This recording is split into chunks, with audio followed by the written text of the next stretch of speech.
Dahil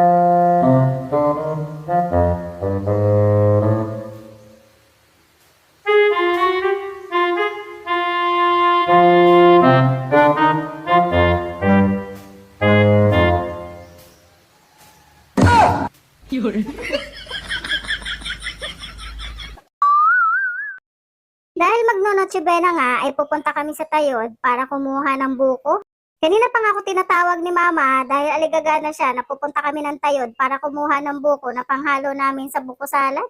Nagdala na nga din ako ng sundang at eco bag para lagay ng aking buko at tinawag na rin namin yung mga alaga naming aso. Bago talaga kami pupunta ng Tayod ay hindi talaga maiwasan na sasama yan dalawang yan at buntot-buntot yan ng kapatid ko. Ang malaking tulong nga ng alaga naming aso kapag kami nakasalubong ka kasing ahas dyan, eh pwede silang makipaglaban para sa'yo.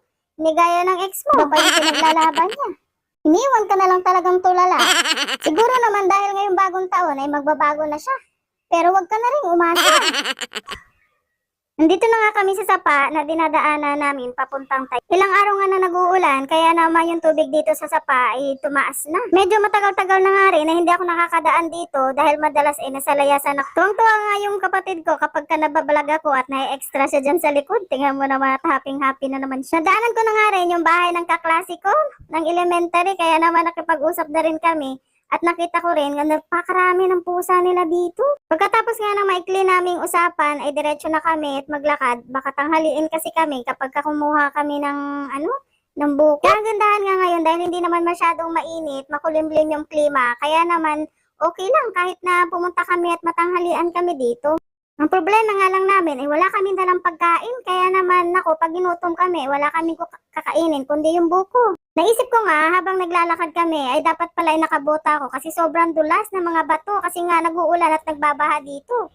At isa pa, hindi madalas madaanan to kaya naman yung lumot ay tumubo na. Napakadulas talaga ng daan. Dati nga ng mga bata pa kami at dito pa kami nakatira sa Tayod ay ito yung dinadaanan namin papuntang school. Pero hindi man lang namin nainda yung pagod pag akyat baba dito papuntang school. Dati nga naghahabulan pa kami dito papunta sa school kasi kung sino yung malate, hindi siya yung tayo. Isa lang dati ang kinatatakutan ko dito, kundi yung bayod ba, na napakaraming bayod dito sa daan eh. Lalo na kung ang kapatid mo ay sutil, hahagisan ka ng bayod, napakabaho ka pa man din, pero hindi pa naman kami nakagat nun. Naalala ko pa nga na may isa akong kapatid na napakasutil, na nilagyan ako ng bayod sa likod, kaya hindi mo talaga alam kung sino yung santo na tatawagin mo sa tako. Pag ang klima ay ganitong naulan-ulan, ay asahan mo, napakaraming bayod sa daan. Napakita ko na rin yan dati dito sa vlog ko. Andito na nga pala tayo sa namin, sa kubo naming maliit. Ipinagawa to ng tatay ko dati para pahingahan niya nang nagtatrabaho pa siya dito sa Tayod. Dito nga pala nanggagaling yung tubig na dadaanan natin kanina. Siguro ang dami ng tubig doon sa taas kaya nag-uumapaw na dito sa daan papunta dito sa aming kubo. Bago nga pala kami kumuha ng buko ay pakakainin muna ng kapatid ko yung naalagaan niyang kambing dito. Sabi niya kasi yung kambing niya ayaw daw kumain ng mga dahon na binibigay niya. Ang gusto talaga ay siya kumuha ng para sa kanya. Akala ko tao lang yung nagiging choosy sa pagkain, pati rin pala itong kambing. Kaya tinagal na nga niya sa pagkakatali at ililipat niya ng ibang location naman yung kambing niya para makapagpili ng gusto niyang dahon. Habang inaantay ko nga yung kapatid ko na magtali ng kambing niya, ay naglinis na rin ako ng daan para may silbi ba naman ako dito. Medyo masukal na nga yung daanan kasi hindi nga dinadaanan ng mga tao kasi kami lang naman ang nadaan dito. Pag ganito nga naguulan, ay nahuhulog yung mga dahon ng niyog at saka yung mga mga sanga-sanga. Namili na nga kami ng puno ng niyog na kukuha na namin ng buko. Ang tataas na nga ng mga puno ng niyog ngayon, hindi gaya dati ng maliliit pa kami na parang ang baba pa. Ngayon, sobrang tataas na. Sabi ko nga kay brother ay mag-ingat ka, di bali ng sawi, wag lang paki. Ay kapag ikaw ay nahulog dyan sa ibabaw ng niyog, ay talaga namang hindi ka bubuhayin. Medyo sanay na nga rin siyang mag-aakyat ng niyog dahil ang trabaho namin noon ay nangunguha ng tuba. Kako nga ay kahit sanay ka pa, ay kapag ka ang disgrasya ay nandyan, anak ko, sabi ko sa iyo, talaga naman, at malapit ang Pasko, ay baka naman hindi tayo mag-celebrate niyan, kundi sa orthopedic. Bago ka nga makakuha ng buko, ay kailangan mo munang linisin yung puno niya, tinatanggal muna niya yung tangkay na delikado. Kasi pag nagkamali ka ng hawak niya at doon ka nakahawak sa sa maling dahon, ako sigurado nang sa baba ka pupulutin. Madami nga mga bunga ng niyog ngayon, balak nga niyang maglugit daw sa susunod na linggo. Sa dami na nga ng ginagawa niya, nasisingit pa din niya yung paglulugit o yung pagkukupras, ang tawag naman sa Tagalog. Kasayang kasi kung hindi nalulugit at pambili pa ng bigas yun.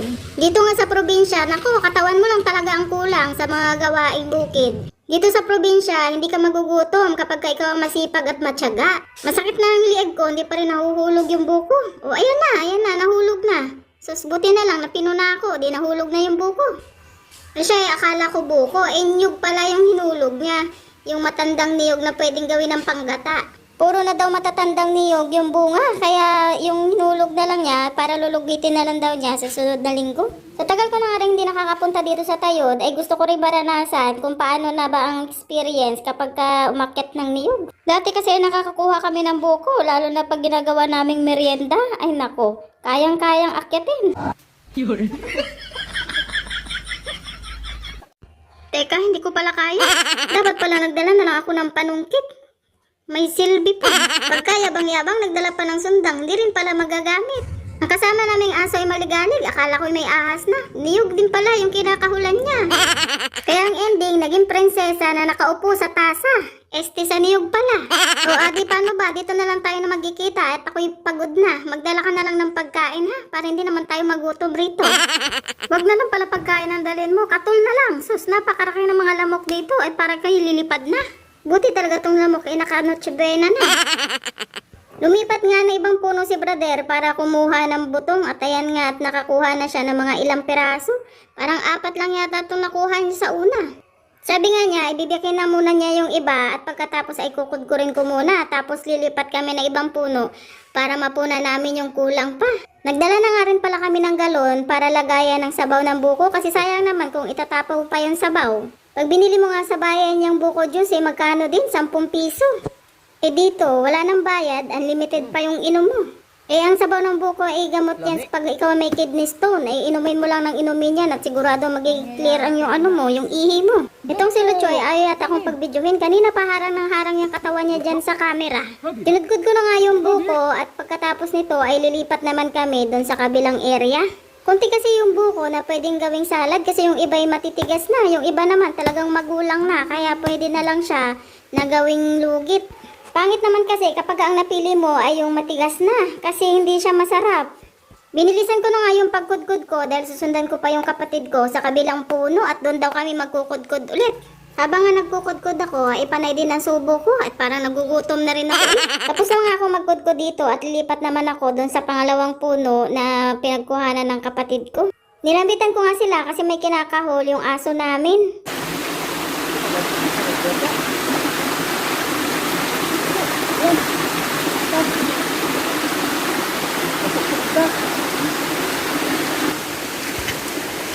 Akala ko yun pala ay tiki.